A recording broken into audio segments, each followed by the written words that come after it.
and Video, LLC. I'm your lead investigator on this case, Judith A. Yates, award-winning true crime author, a criminologist, and a paranormal explorer. Every episode is an investigation where you and I explore true crime, forensics, historic cases, dark history, and criminal theory. We discuss the cases, share information. No chatter, no commercials, no off-topic.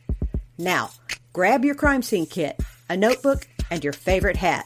This is Best True Crime Podcast.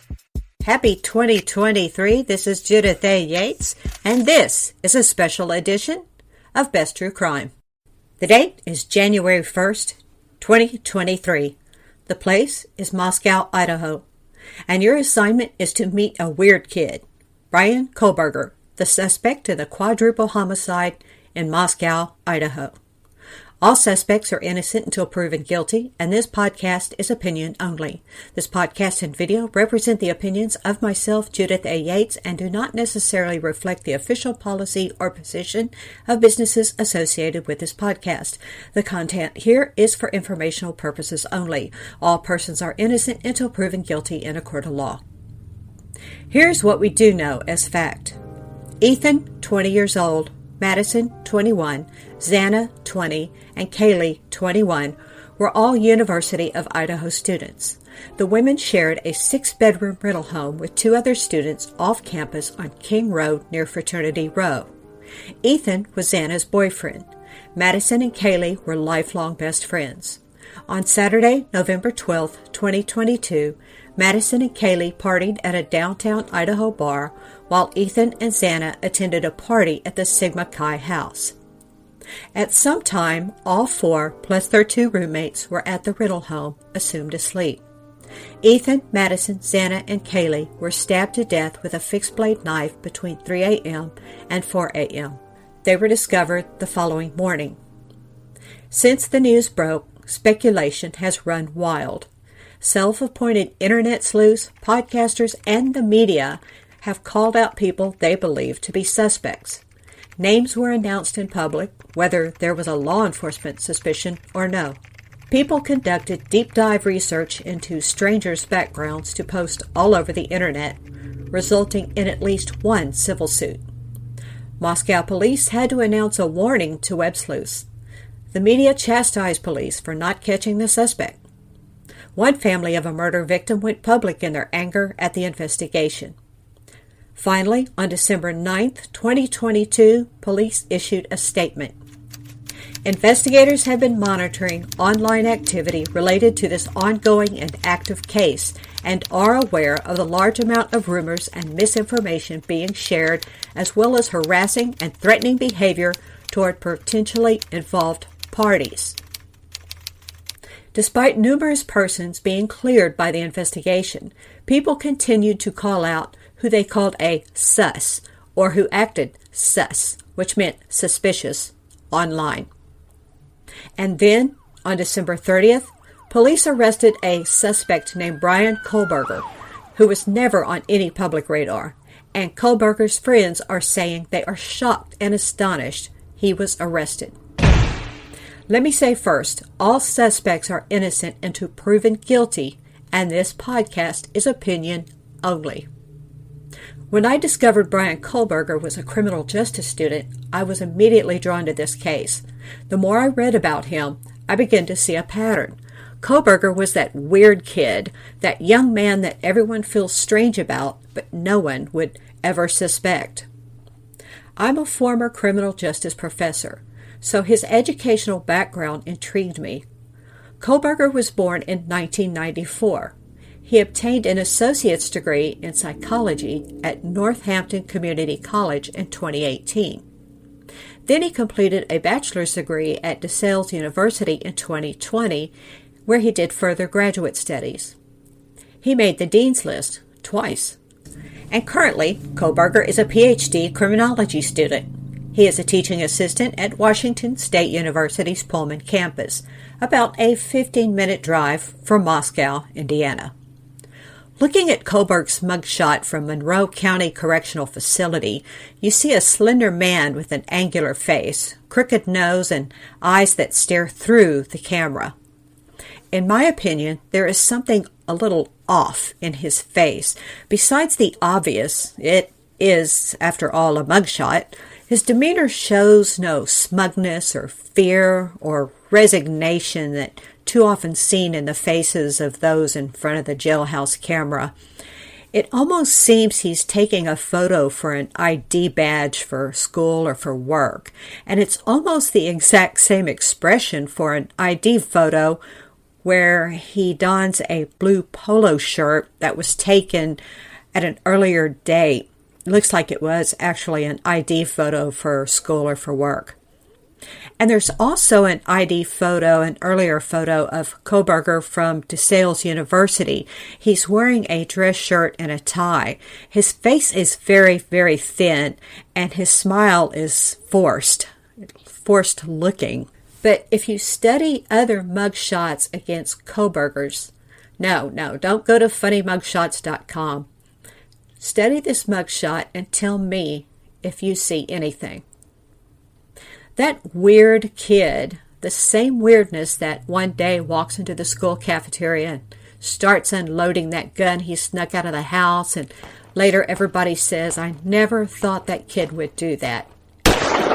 Let's look at some of the comments of people who say they know Bryan Kohberger. And again, I want to note he is innocent until proven guilty in a court of law.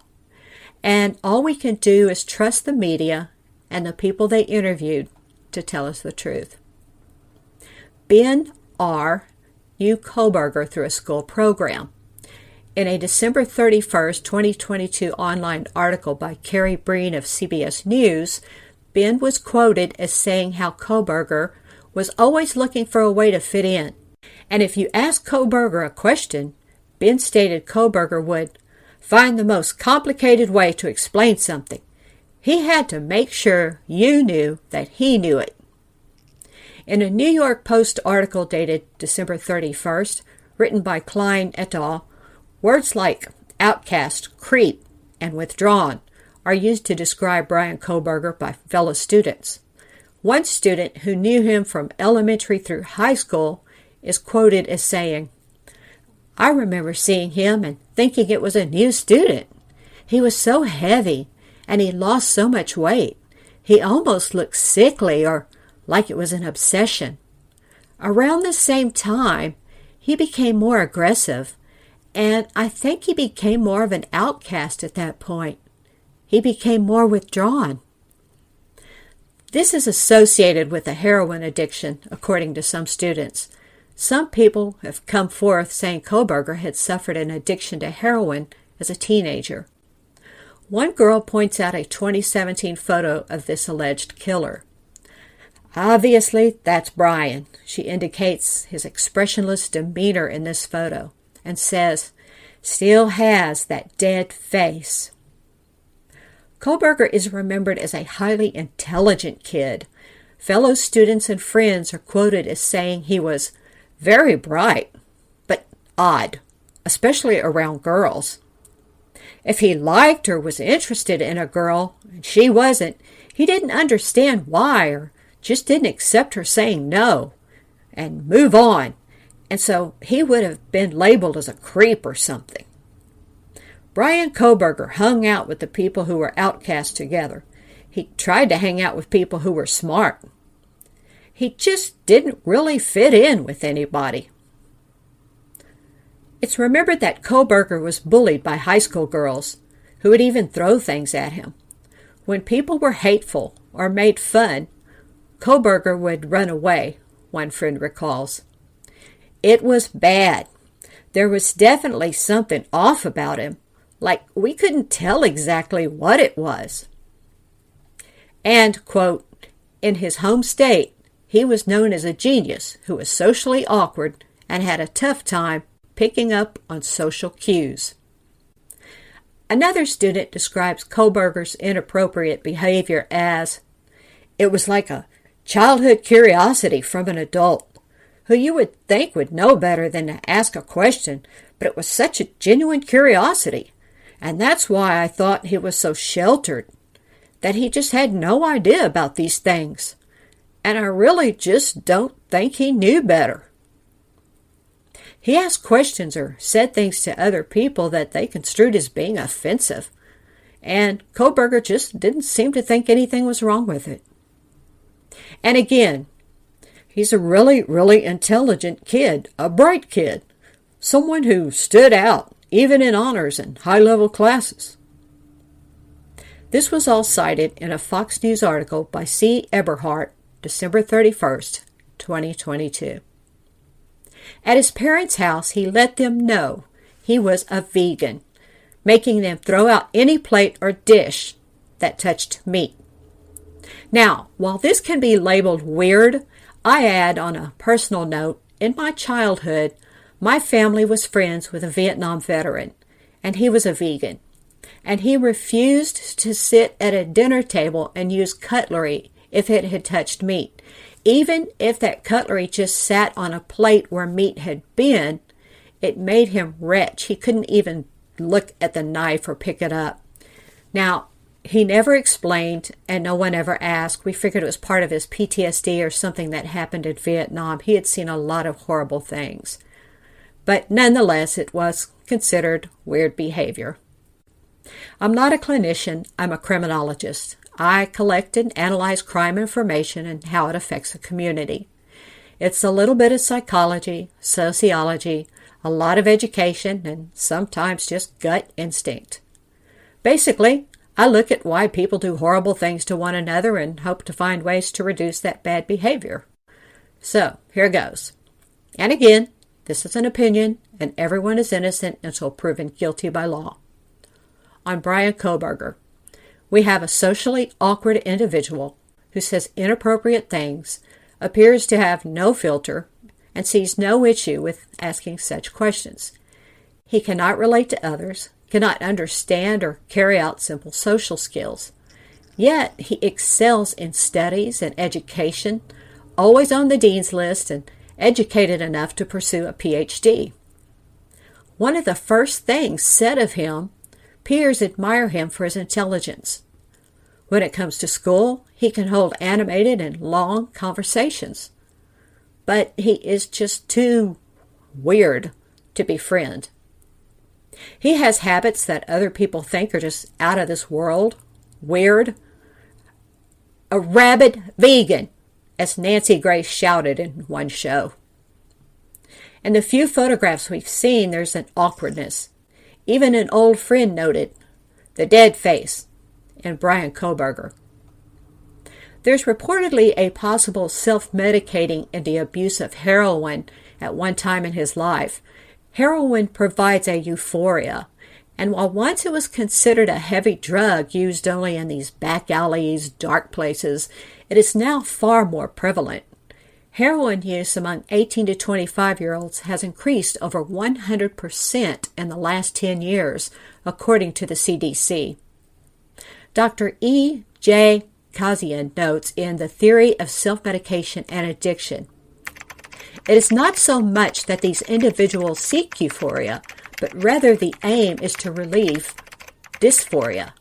It is not surprising that individuals with any of these conditions could become attached to the powerful change in emotional state that drugs can provide. And lists heroin as an opiate that reduces intense feelings such as rage, anger, and agitation.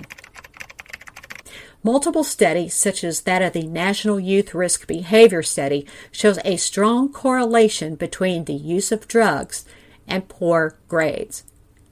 Now, heroin is an opiate. It's a strong drug. However, we see Bryan Kohberger using heroin for an extended time, yet he is continually exceeding in scholastics, despite a reported serious addiction. And so, just what is a weird kid?